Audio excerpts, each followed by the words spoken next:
ejercemos nuestro derecho a las ciudades? ¿Cuánto sabemos de lo que sucede en los territorios que nos rodean? ¿De qué manera la gestión público-privada es un aspecto fundamental para crear urbes más justas, resilientes y sustentables? Planeo Podcast nace como un espacio de diálogo en torno a los principales retos que enfrentan nuestras ciudades a lo largo del país. En esta segunda temporada encontrarás reflexiones en torno a la segregación residencial, la sostenibilidad, los cambios en la definición y percepción de patrimonio o el impacto de la ciencia de datos en la gestión urbana. En definitiva, cada episodio nos llevará a descubrir cuáles son las claves para hacer de nuestras ciudades espacios más equitativos y habitables. Soy Macarena Rojas Ábalos y aquí comienza Planeo Podcast, un podcast del Instituto de Estudios Urbanos y Territoriales UC.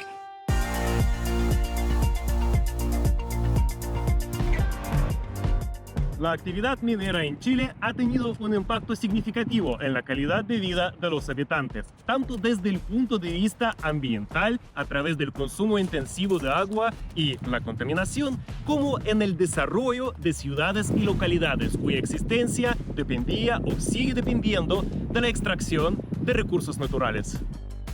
La ambiciosa cartera de nuevos proyectos mineros planificada hasta 2032, que incluye 49 iniciativas con una inversión total de casi 66 mil millones de dólares, promete no solo un auge en la actividad minera, sino también un impacto ambiental y social considerable. El desafío principal radica en equilibrar la extracción de minerales esencial para la economía y el desarrollo nacional con la protección del medio ambiente, asegurando entornos más limpios, sostenibles y seguros.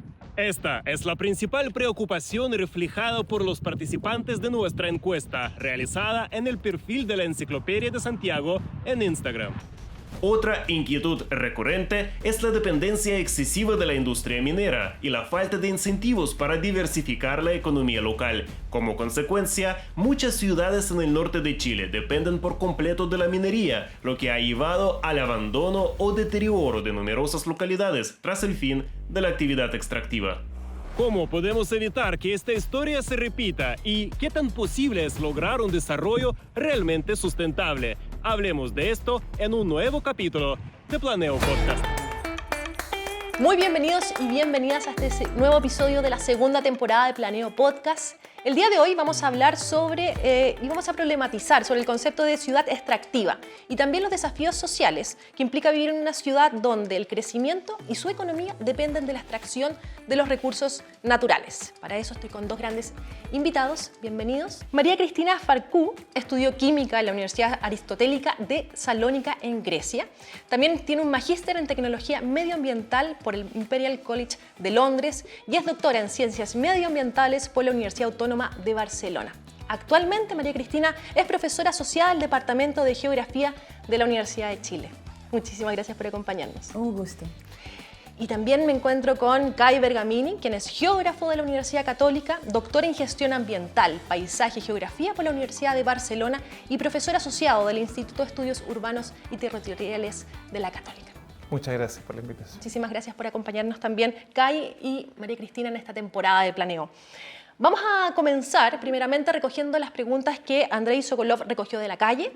Esta fue una consulta ciudadana donde ustedes dieron su opinión y también manifestaron cuáles son sus inquietudes sobre este tema. Vamos a partir con, que es una pregunta también muy atingente. ¿Cuáles dirían ustedes que son los desafíos de la minería chilena en la extracción de minerales que son importantes para la electromovilidad? Tenemos el cobre y tenemos el litio. Kai.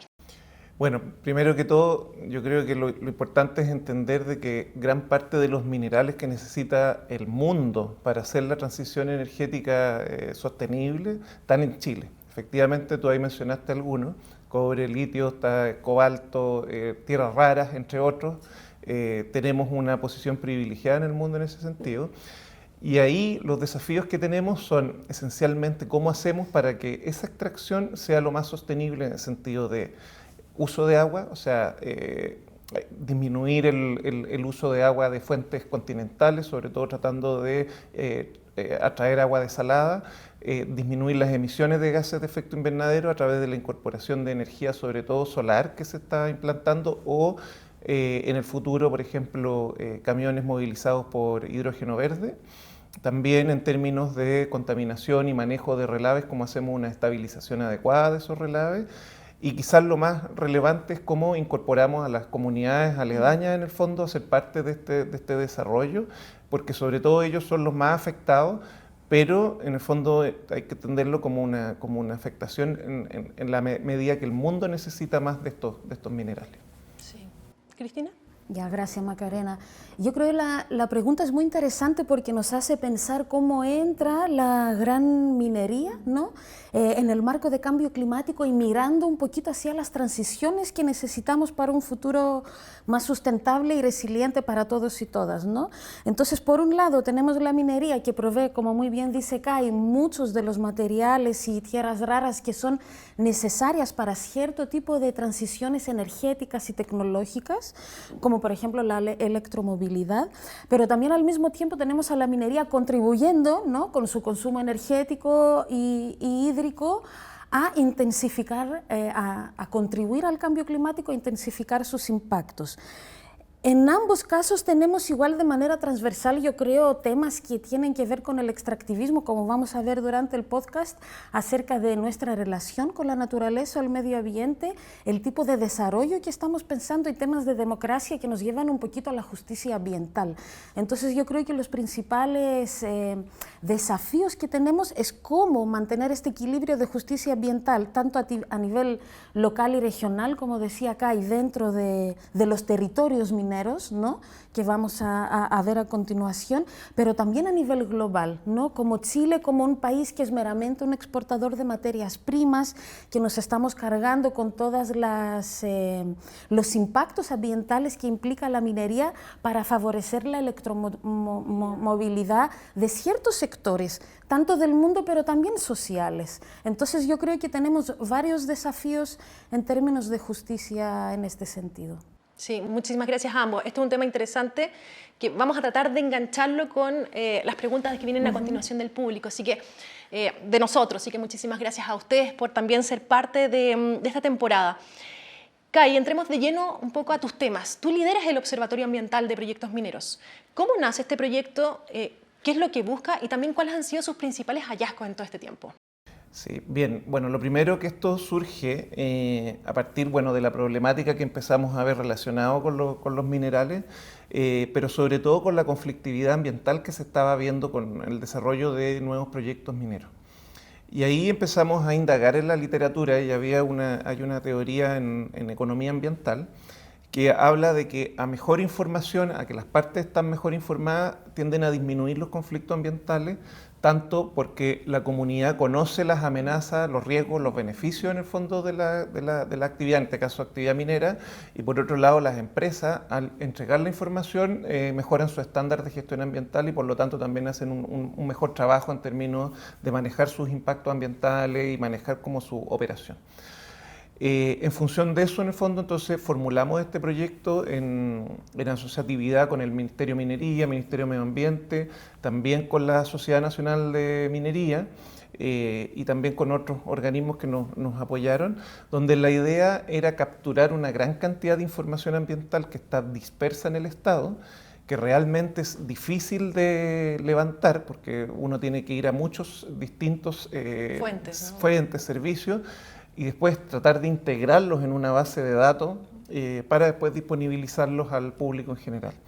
Y ahí, bueno, tuvimos varios desafíos. Esto se ve simple, pero hay varios desafíos que aprovechamos justo también la situación actual de conocimiento. Por ejemplo, la integración de información, estamos usando mucho lo que es ciencia de datos.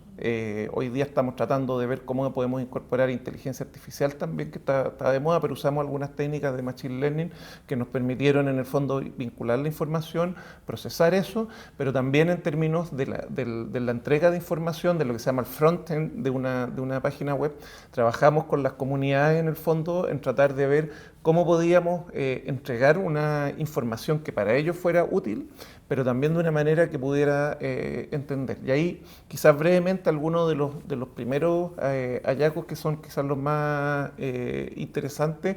Bueno, lo primero es tenemos gran cantidad de indicadores, pero los indicadores, las necesidades de información de la industria minera por parte de la población se asocian a uso de agua principalmente, a emisiones gaseosas, a residuos, pero también muchas actividades de gestión ambiental, que también ahí hay mucho de mito, realidad, por ejemplo, de que no se fiscalizaban. Entonces, el buscar la información y mostrarle a la gente de que sí hay fiscalizaciones, en el fondo también va entregando como algunos antecedentes interesantes. Y por otro lado, quizás también algunos hallazgos que son relevantes, tratamos de ver cómo educábamos a la gente en información ambiental, porque solo para contar la anécdota, cuando uno va al médico y te dice tú tienes tu nivel de sangre malo, lo primero que hace hoy día es ver en internet y te sale que te vas a morir.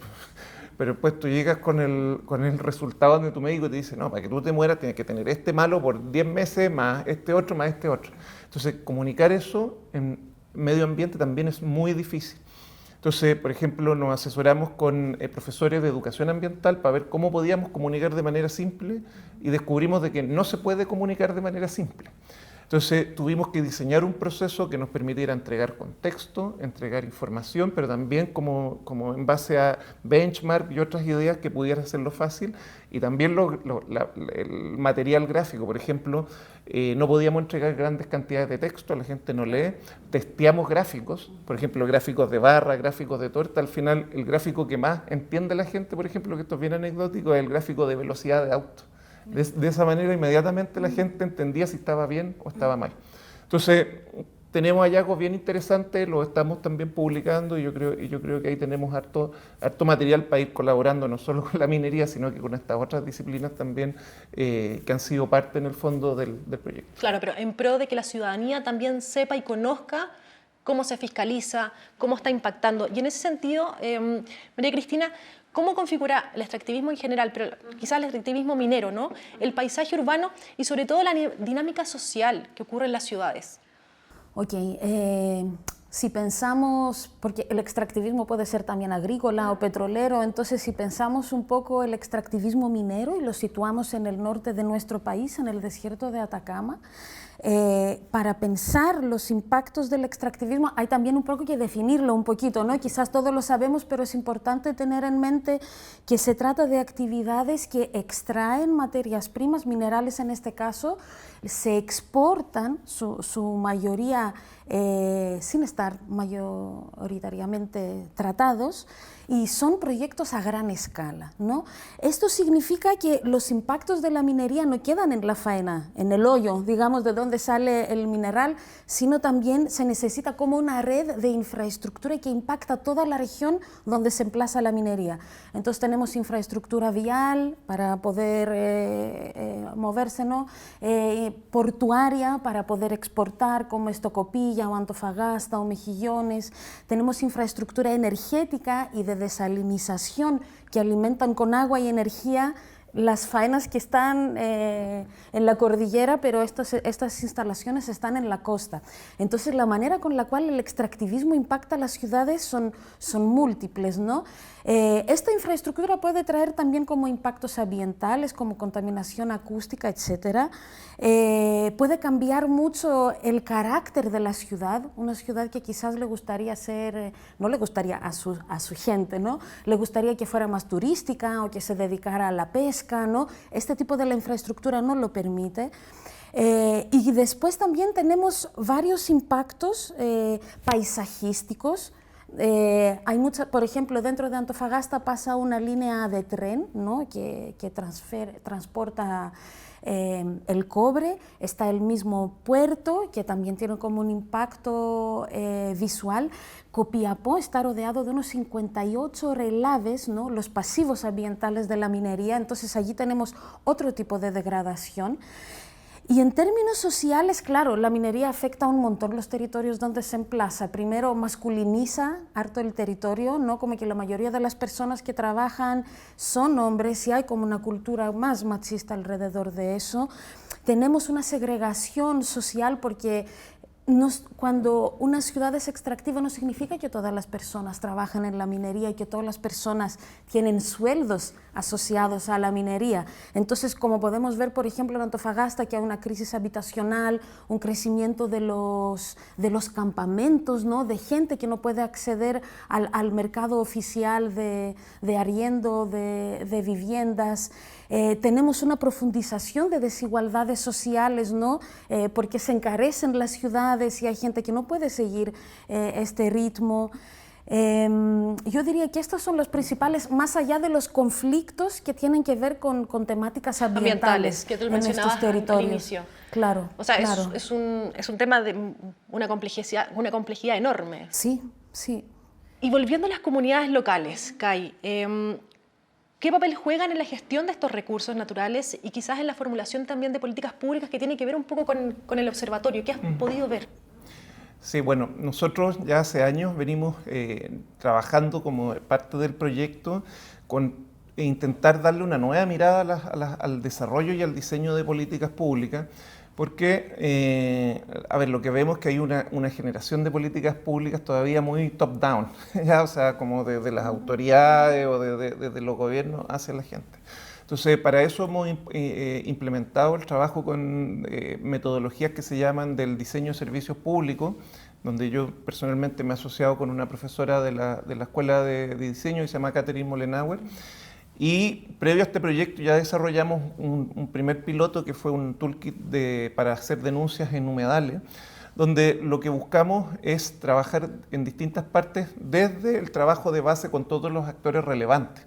Y aquí entendiendo por actores relevantes no solo la ciudadanía, sino que también los actores de políticas públicas y también el sector privado o académicos en el fondo, ya como en una igualdad de cancha.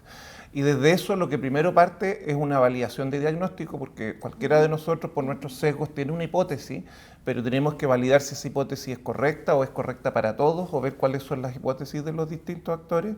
Después, una vez validada la hipótesis de trabajo, en este caso de políticas públicas en términos de lo que hicimos nosotros en el observatorio, o sea, cuál es el problema de la minería, tratar de definir cuáles serían las potenciales soluciones, donde trabajamos también de nuevo con todos estos actores a que nos digan qué es lo que ellos ven como una potencial solución, y a partir de eso generar un prototipo en el fondo, que también nuevamente sea validado por todos, para ya tener un producto final. Entonces, eso mismo, el otro día justo estábamos hablando a propósito de algunas normativas que están surgiendo a propósito del Servicio de Evaluación Ambiental. Uno no lo ve en términos del trabajo. El Estado saca esas normativas y no consulta, no valida, y después, echando a perder, vamos viendo si funciona o no funciona. Bien complejo. Nos queda poquísimo tiempo y no me gustaría dejar una pregunta para cada uno, una pregunta final. María Cristina, hemos hablado un poco del impacto ambiental, de cómo impacta también a la ciudadanía, ¿no? Pero ¿cuál es el rol de la minería bajo la presión del impacto climático, ¿no? Estamos en el cambio climático, el cambio global, y tú nos esbozabas al inicio, y también desde la perspectiva de la justicia social. Claro, es importante profundizar en la justicia ambiental o social o socioambiental. Yo las veo bien juntas, sí, identificadas, ¿no? Mira, hay dos cosas allí que son muy importantes. Una, yo creo que es la escala, ¿no? Como que entender, como que la escala en la cual vemos la justicia es muy importante, ¿no? Porque es distinto a nivel global, distinto a nivel regional y, perdona, y vemos otros resultados o otras desigualdades o injusticias cuando entramos también a nivel doméstico para entender cómo la minería está impactando también la gente a su vida cotidiana.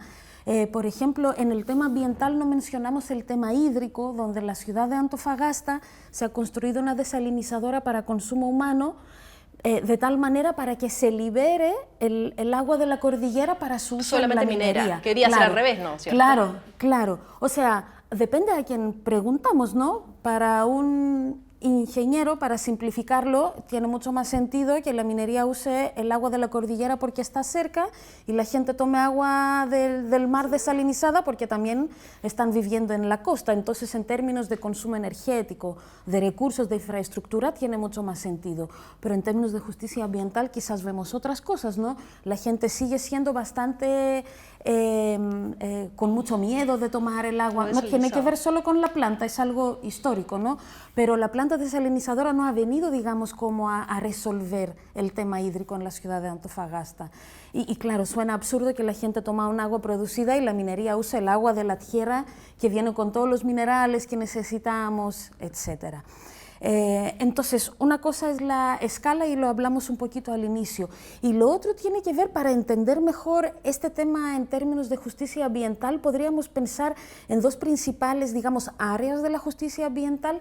Una tiene que ver con la distribución y lo otro con la justicia procedural, de cómo se toman las decisiones, ¿no? Entonces, en términos distributivos, podemos ver una gran injusticia, ¿no? Como que los beneficios económicos y los impactos ambientales se distribuyen de manera muy desigual, ¿no? Sabemos muy bien quiénes tienen los beneficios, que son las empresas, sean estatales o extranjeras, ¿no? Mientras todo el impacto ambiental para que el cobre sea barato, ¿no? o tenga como un precio competitivo en el mercado internacional, estos impactos ambientales los sufren las personas. Y en términos procedurales, podríamos decir que yo creo que el sistema de evaluación de impacto ambiental tiene harto para mejorarse, para que haya una participación ciudadana más informada, como decía acá, y mucho más potente, ¿no? Actualmente la gente no importa su opinión acerca de que si quieren vivir en un territorio minero o no, de si quieren que haya una nueva faena o no. Es muy debatible si debemos preguntar a la gente, ¿no? O cómo quizás. Claro, pero igual hay una pasividad y una marginalización de la ciudadanía en estos términos, ¿no? Como que rara vez se nos consulta qué tipo de desarrollo queremos en nuestros territorios, y esto es una fuente muy importante de injusticia más adelante. Algo que justamente atacas tú con tu observatorio CAI y con tus investigaciones. Solamente para terminar, me gustaría preguntarte ¿cómo incide la extracción de los recursos naturales en la planificación y también en el desarrollo urbano de ciudades mineras? Mira, bien interesante. Justo estamos terminando una tesis en relación a eso. Pero yo diría que está la variedad de ciudades que es difícil como hoy día establecer un patrón claro, porque hay ciudades pequeñas que, por ejemplo, como Pica, que está al lado de una minera grande como Collahuasi, donde la inversión es muy grande y se ha ido haciendo recuperación patrimonial y otro tipo de situaciones, comparado con una ciudad como Antofagasta, que es una gran ciudad, hoy día una de las más grandes de Chile, donde realmente la incidencia no tiene mucho sentido. Entonces, yo diría que, como para cerrar, hoy día las ciudades que están relacionadas con la minería, que esencialmente son donde la gente en términos de su labor vive de la minería, porque no necesariamente la gente vive, hoy día mucha gente vive en La Serena y trabaja o en Concepción. Entonces, donde hay incidencia económica, hay mucha variedad y realmente el impacto o la situación tiene que ver más que con el desarrollo minero, con la gobernanza que hacen los alcaldes de esa ciudad en términos de planificación urbana. Sí. Muy interesante, eso es un punto que se nos escapa un poco de la conversación, pero al cual hay que profundizar.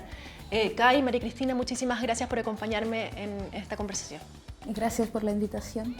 Muchas gracias. Y a todos ustedes, muchísimas gracias por acompañarnos en este episodio de Planeo Podcast, donde hablamos de ciudades extractivas y territorios.